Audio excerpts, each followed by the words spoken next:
அவங்களுக்குள்ள ஒரு பயம் வந்துடுது, பதட்டம் வந்துடுது, கண் கெட்டு போய் கண்ணாடி போடக்கூடிய ஒரு சூழல் வந்துடுது, முடி வேகமாக உதிர ஆரம்பிச்சிருது. அவங்க வந்து பார்த்திங்கன்னா ஒரு திடீர்னு வந்து பார்த்திங்கன்னா ஒரு மெச்சூரிட்டி ஃபேஸ் வந்துடுறாங்க. பையன் வந்து சின்ன பையனாக இருக்கான், ஆனால் ஒரு மெச்சூரிட்டி ஃபேஸ் வந்துடுது. விஷயம் என்ன அப்படின்னா, நம்ம ஓப்பன் ஏரில் வெளியில் வெட்ட வெளியில் எவ்வளவு நேரம் அதிகமாக ஸ்பெண்ட் பண்ணுறோமோ அவ்வளவுக்கு அவ்வளவு நமக்கு ஸ்ட்ரெஸ் ரிலீஸ் ஆகுங்க. இன்றைக்கி ஜாதிக்காயும் மாசிக்காயும் அற்புதமான வேலை பார்க்கும். நீங்கள் நைட்டு இதை வந்து சாப்பிட்டு படுக்கும் பொழுது கனவு தொல்லை இல்லாத ஒரு ஆழ்ந்த உறக்கத்துக்குள்ளே போவீங்க. ஹெல்த் ஹபேட் சேனல் வியூவர்ஸ் அனைவருக்கும் வணக்கம். இன்றைக்கி நம்ம என்ன பார்க்க போகிறோம் அப்படின்னு சொல்லி சொன்னோம்னா, பள்ளிக்கு போகிற ஒரு பையன்லேருந்து நல்லா படித்து ரொம்ப ஐஏஎஸ் அதிகாரியாக உட்காந்துருக்கக்கூடிய மிகப்பெரிய போஸ்டிங்கில் உட்காந்துருக்கக்கூடிய நபர் வரைக்கும் சொல்லக்கூடிய ஒரே விஷயம் பயங்கரமான ஸ்ட்ரெஸ்ஸுங்க அப்படின்றது தான் எல்லா பேரும் சொல்லக்கூடிய காமனான ஒரு விஷயமா இருக்குது. இந்த ஸ்ட்ரெஸ் இன்றைக்கி பள்ளிக்கூட ஸ்டூடெண்ட்டுக்கு கூட ஏன் ஏற்பட்டது, அந்த அளவுக்கு நம்ம என்ன தான் பண்ணணும், இந்த ஸ்ட்ரெஸ்ஸிலிருந்து எப்படி ஈஸியாக நம்ம வெளிவர்றது, இது சம்மந்தப்பட்ட பதிவு தான் இது. பார்க்கலாம் வாங்க. அதாவது நாமளும் ஸ்கூலில் படிச்சுட்டு வந்தோம். அந்த ஸ்கூலில் நம்ம நல்லா ஜாலியாக இருந்தோம். என்னென்னா, ஸ்கூலை முடிச்சுட்டு வந்ததுக்கப்புறம் வீட்லேயும் விளையாண்டோம், ஸ்கூல்லையும் அங்கே விளையாண்டுக்கிட்டே படித்தோம். அந்த மாதிரி தான் இருந்தது கல்வி. ஆனால் இன்றைக்கி முழுக்க முழுக்க புத்தக புழுவாக மாற்றக்கூடிய ஒரு விஷயம். அப்போ ஃபுல் டைம் அந்த படி படி படி, வீட்டுக்கு வந்துடணுன்னா திரும்பவும் வந்து டியூஷன், ஒரு டியூஷன் முடிஞ்சோன்னா அடுத்து இன்னொரு டியூஷன், இப்படி முழுக்க முழுக்க அவங்க அந்த புத்தகத்தின் மீதே போகிறாங்க. ஆனால் அங்கே ஏதாவது ஒரு விளையாட்டு ஒரு இருக்குதா அப்படின்னம்னா செல்ஃபோன் எடுத்து செல்ஃபோனில் தான் விளையாட்டு அப்படின்றது இருக்குது. அப்போ ஒரு கட்டத்தில் குழந்தைகள் வந்து பார்த்திங்கன்னா வந்துட்டு, என்னடா இது இப்படியே நம்ம வந்து ஒரு கொஞ்சம் கூட ஒரு விளையாட்டுத்தனமாக இல்லாமல் இப்படி நம்ம படிச்சுக்கிட்டே இருக்கிறோமேன்னு சொல்லிட்டு ஸ்ட்ரெஸ் ஆகிடுறாங்க. அங்கே டீச்சரை பார்த்தா, ஸ்கூலை பார்த்தா, புத்தகத்தை பார்த்தா ஒரு பயம், டென்ஷன். இது அவங்களுக்கு பாருங்கள், அந்த ஸ்ட்ரெஸ்ஸு எவ்வளோ விஷயங்களை கொண்டு போய் விட்டுறது. அவங்களுக்குள்ள ஒரு பயம் வந்துடுது, பதட்டம் வந்துடுது, கண் கெட்டு போய் கண்ணாடி போடக்கூடிய ஒரு சூழல் வந்துடுது, முடி வேகமாக உதிர ஆரம்பிச்சிருது. அவங்க வந்து பார்த்திங்கன்னா ஒரு திடீர்னு வந்து பார்த்திங்கன்னா ஒரு மெச்சூரிட்டி ஃபேஸ் வந்துடுறாங்க. பையன் வந்து சின்ன பையனாக இருக்கான், ஆனால் ஒரு மெச்சூரிட்டி ஃபேஸ் வந்துடுது. அப்போ ஈஸியாக சீக்கிரமாக முதுமை அப்படின்ற ஒரு விஷயம் வந்து வர ஆரம்பிச்சிருது. மன அழுத்தம் உங்களுக்கு இளமையிலிருந்து உங்களை முதுமைக்கு மாற்றிடும். ஹாப்பினஸ், சந்தோஷம் முதுமையிலிருந்து இளமைக்கு மாற்றிடும். இது படிக்கிற பையனுக்கு மட்டுமா அவனு பார்த்தோம்னா, நம்ம பாருங்கள், ஒரு வீட்டில் இருக்கக்கூடிய பெண்களும் ஆண்களும் அவங்களும் பார்த்தா ஸ்ட்ரெஸ், எதெடுத்தாலும் டென்ஷன், எரிச்சல் அப்படின்னு சொல்லிட்டு ஸ்ட்ரெஸ்ஸாக இருக்கிறாங்க. வேலைக்கு போகக்கூடிய நபர்கள் அங்கேயும் பார்த்தோம்னா அதிகப்படியான மன அழுத்தத்தோடையே வேலை பார்க்கக்கூடிய ஒரு சூழல். அப்போ இதுக்கெல்லாம் என்ன தாங்க தீர்வு அப்படின்னு சொல்லி பார்த்தோம்னா, ஃபஸ்ட்டு விஷயம், நம்மளுடைய மனம் ஹாப்பியாக இருக்கிற மாதிரி விஷயங்களை செய்கிறோமா அப்படின்னா பாருங்கள், அதான் இல்லை. எல்லாத்துக்குள்ளேயும் நம்ம ஃபுல்லாக அந்த ஸ்ட்ரெஸ்ஸை மட்டுமே உள்ளே எடுத்து போட்டுக்கிட்டு அந்த வேலையில் இன்னும் அதிகப்படியான பழுவாகிக்கிட்டே இருக்கிறோம். நம்ம ஸ்ட்ரெஸ்ஸிலிருந்து வெளிவரணும்னா முதல்ல ஓப்பன் ஏர், ஓப்பன் ஸ்பேஸ் அதிகமாக நம்ம உடம்புல வந்து பார்த்திங்கன்னா வந்து படணும். அதாவது வெட்ட வெளியில் அதிக நேரம் நம்ம டைம் ஸ்பெண்ட் பண்ணணும். டைம் ஸ்பெண்ட் பண்ணுறோமான்னு பாருங்களேன், கிடையாது. ஏன்னா நமக்கு நம்மளுடைய பிரெயின் இருக்குது பாருங்களேன், பஞ்சபூத தத்துவத்தில் இதை வந்து ஆகாயம் அப்படின்னு. இந்த ஆகாயத்திலிருந்து கிடைக்கக்கூடிய எனர்ஜி கண்ணுக்கு தெரியாத எனர்ஜி. அது ஒரு ஹீலிங் எனர்ஜி, ஏர் மூலமாக கிடைக்கக்கூடிய ஒரு எனர்ஜி. நீங்கள் பாருங்கள், அதிகப்படியான ஸ்ட்ரெஸ்ஸில் இருக்கக்கூடிய நபர் நீங்கள் வெளியில் போய் ஒரு பூங்காவில் போய் ஓப்பன் ஏரில் உட்காந்துட்டு வராரு, ரிலாக்ஸாக இருக்குது, அப்பா நான் ஸ்ட்ரெஸ்ஸை ஃபுல்லாக இங்கே வந்தாப்பா ரிலாக்ஸ் பண்ணிட்டு போகிறேன். ஒரு கடற்கரை ஓரத்தில் பீச்சில் போய் உட்காந்துட்டு வராரு, என்னோடய ஸ்ட்ரெஸ் எல்லாம் ரிலீஸ் ஆன மாதிரி ஒரு ஃபீல். ஒரு கோவிலுக்கு போயிட்டு அப்படியே திரும்ப அந்த வெளி வட்டாரமெல்லாம் சுற்றி ஒரு வாக்கிங் மாதிரி அப்படி சுற்றிட்டு வராரு, சொல்கிறாரு என்னோடய ஸ்ட்ரெஸ் எல்லாம் ரிலீஸ் ஆயிடுச்சு அப்படின்னு சொல்லிட்டு. விஷயம் என்ன அப்படின்னா, நம்ம ஓப்பன் ஏரில் வெளியில் வெட்ட வெளியில் எவ்வளவு நேரம் அதிகமாக ஸ்பெண்ட் பண்ணுறோமோ அவ்வளவுக்கு அவ்வளவு நமக்கு ஸ்ட்ரெஸ் ரிலீஸ் ஆகுங்க. இது ஒரு ஃபஸ்ட்டு விஷயம். ஏன்னா நம்ம ஒரு குறுகிய பார்வையிலிருந்து அகண்ட பார்வைக்கு வரோம். நீங்கள் ஸ்ட்ரெஸ்ஸில் இருக்கும்பொழுது பாருங்கள், ஒன்லி நீங்கள் அந்த ஸ்ட்ரெஸ்ஸை மட்டும்தான் ஃபோக்கஸ் பண்ணிக்கிட்டு இருப்பீங்க. எந்த வேலையில் ஸ்ட்ரெஸ்ஸில் இருக்கீங்களோ அதுக்குள்ளேயே இருந்துக்கிட்டு என் ஸ்ட்ரெஸ்ஸு போக மாட்டேங்குது.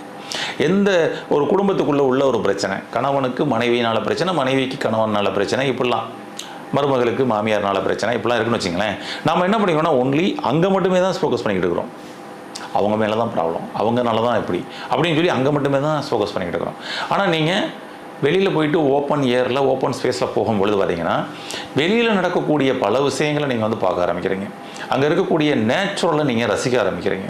அந்த மரத்தை பாரு, மரத்தில் இருக்கக்கூடிய பூவை பாரு, இலையை பாரு, அந்த தண்ணியினுடைய அந்த அலைகளை பாருங்கள், அந்த அலையோட ஓசை பாருங்கள். அதுதான் மியூசிக். ஸ்ட்ரெஸ்ஸை போக்குறதுக்கு அந்த மியூசிக் தான். அப்போ அந்த காற்றோட அப்படியே ஒரு சலசலன்னு அந்த ஒரு சவுண்டு, அந்த அலையோட ஒரு சவுண்டு, இது உங்களுடைய ஸ்ட்ரெஸ்ஸை வந்து போக்குது. அப்போ இப்படி தான் நம்ம வந்து ஸ்ட்ரெஸ்ஸை வந்து ஈஸியாக போக்குதுன்னு நீங்கள் புரிஞ்சுக்கிட்டிங்கன்னா நீங்கள் ஓப்பன் இயரில் எங்கே போய் வேணாலும் ஸ்ட்ரெஸ்ஸை ரிலீஸ் பண்ணணும், பெட்டர். அதாவதுனா இப்போ நீங்கள் என்ன நடக்குது, நம்மளுக்குள்ளே என்ன நடக்குதுன்னா நீங்கள் எதை சிந்திச்சுக்கிட்டு இருக்கிறீங்களோ அதிலிருந்து எப்போ மாற்றுறீங்களோ அப்போ தான் நீங்கள் ஸ்ட்ரெஸ்லேருந்து வெளியே வரீங்க. நீங்கள் ஓப்பன் ஏருக்குள்ளே வந்தும் உட்காந்துக்கிட்டு அப்படியே பீச்சுக்கு நடுவில் நல்லா அப்படியே ஒரு சேரில் உட்காந்துக்கிட்டு திரும்பவும் உங்கள் பிரச்சனையை பற்றியே உள்ளுக்குள்ளே சிந்திச்சுக்கிட்டு இருந்தீங்கன்னா அந்த பீச் வறண்ட மாதிரியே ஃபீல் ஆகும், ட்ரையாக இருக்கிற மாதிரி ஃபீல் ஆகும், வெயில் அடிக்கிற மாதிரி ஃபீல் ஆகும், சரிங்களா, இறுக்கமாக இருக்கிற மாதிரி ஃபீல் ஆகும். அங்கே வந்துட்டு போகிறவங்கலாம் வந்து சரியில்லாதவங்களாக இருக்கிற மாதிரி ஃபீல் ஆகும், நெகட்டிவாக இருக்கிற மாதிரி ஃபீல் ஆகும்.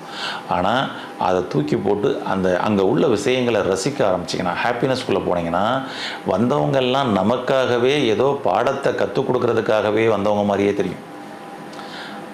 அப்போ நம்ம ஸ்ட்ரெஸ்ஸிலேருந்து வெளிவரணும்னா ஃபஸ்ட்டு விஷயம் ஓப்பன் ஏரில் அந்த காற்றை சுவாசிக்கக்கூடிய தன்மை முதல்ல வரணும். அதுக்கு தான் வந்து ப்ரீத்திங் எக்ஸசைஸ் பண்ணுங்கள், பிராணாயாமா பண்ணுங்கள், மெடிடேஷன் பண்ணுங்கள், அப்போ தான் உங்கள் ஸ்ட்ரெஸ் ரிலீஸ் ஆகும்னு சொல்லி வச்சாங்க. இப்போ மெடிடேஷன் கூட ஒரு ரூமில் அடைச்ச ரூமில் வச்சு பண்ணணும்னா கூட மீண்டும் அதே சிந்தனைகள் உங்களுக்கு வந்துக்கிட்டு இருக்கும். ஆனால் அதுவே நீங்கள் வெளியில் வந்துட்டிங்கன்னா இதுவும் ஒரு தியானம் தான்.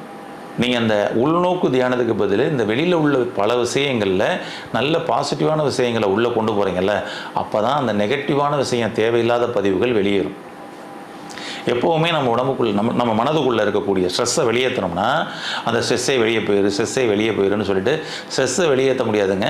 நீங்கள் நிறைய நல்ல விஷயங்களை கொண்டு போய் மெசேஜஸை உள்ளே போட தான் அந்த கெட்ட விஷயமான நெகட்டிவான ஸ்ட்ரெஸ் வெளியே போகும். அதை முதல்ல புரிஞ்சுங்க. அப்போ வெளியில் நீங்கள் வரப்படும் பொழுது அந்த பஸ்ஸில், ஆட்டோவில், ட்ரெயினில், பீச்சில்னு சொல்லிட்டு பல விஷயங்கள் உங்களுக்குள்ளே பதிவாகும் பாருங்கள். பதிவான உடனே இந்த தேவையில்லாத பதிவுகள் கொஞ்சம் கொஞ்சமாக வெளியே போக ஆரம்பிக்கும். ஏன்னா நம்முடைய சப்கான்சியஸ் மைண்டில் அழிக்கிறதுக்கு அழிகிறப்பற வச்செல்லாம் அழிக்க முடியாதுங்க, சரிங்களா. இது ஆட்டோமேட்டிக் டெலீட். சில மொபைல்ஸில் வந்து பார்த்திங்கன்னா நம்ம முதல்ல மொபைல் யூஸ் பண்ணும் பொழுது நமக்கு வந்து 30 மெசேஜ் தான் அது உள்ளே நிற்கும். அதாவது இந்த ஆண்ட்ராய்டு மொபைல் வர்றதுக்கு முன்னாடி, ஓகேங்களா. அப்போ 30 மெசேஜ் வந்து ஃபுல்லாக முடிஞ்சிருச்சுன்னா நமக்கு திரும்ப பீப் வந்துக்கிட்டே இருக்கும். அப்போ மெசேஜ் வந்து ஃபுல்லாகிருச்சு, மெசேஜை டெலீட் பண்ணுங்கள், உள்ளே எந்த ஒரு மெசேஜ் வர மாட்டேங்குதுன்னு சொல்லலாம் பீப்ஸ் வந்துக்கிட்டே இருக்கும். ஆமாம், அது என்னென்னா மொபைலுக்கு ஸ்ட்ரெஸ்ஸு, அவ்வளோதான். அதே தான் நமக்கு ஸ்ட்ரெஸ் ஆகும்பொழுது அப்படி தான் அந்த ஒரு விஷயத்துக்குள்ளேயே நம்ம இது பண்ணிக்கிட்டே இருக்கோம். அது என்ன பண்ணும், மொபைலில் அவ்வளோ விஷயங்கள் இருக்குது, ஆனால் அதை மட்டும் நமக்கு வந்து பாப்அப் காமிச்சிக்கிட்டே இருக்கும், ஸ்டோரேஜ் ஃபுல் அப்படின்னு சொல்லி. நமக்கும் அப்படி தான் நிறைய விஷயங்கள் இருந்தோம், ஒரு ஸ்ட்ரெஸ்ஸுக்குள்ளே வந்தோம்னா அதை அப்படியே பாப்அப் காமிச்சிட்டே இருக்கிறோம். இப்போ ஒரே ஒரு விஷயம், அந்த மொபைலில் போய் என்ன பண்ணுவோம், செட்டிங் உள்ளே போயிட்டு ஆட்டோ டெலீட் கொடுத்து விடுவோம். ஆட்டோ டெலீட் என்ன நடக்கும், மெசேஜஸ் 30 மெசேஜ் வந்துச்சுன்னா கீழே உள்ள மெசேஜ்லாம் அழிஞ்சிக்கிட்டே போயிட்டே இருக்கும், அடுத்து மேலே மெசேஜ் உள்ளே வந்துக்கிட்டே இருக்கும். இப்போ அந்த பாப்அப் காமிக்கிற வேலையே வராது, கரெக்டுங்களா. நமக்கும் அப்படி தான். நாம் என்ன பண்ணிக்கிட்டு இருக்கிறோன்னா அதை எப்படியாவது அழிச்சிடணும் அப்படின்னு சொல்லி பார்க்குறோம். அது ஆட்டோமேட்டிக் டெலிட் படி தான் நமக்கு வந்து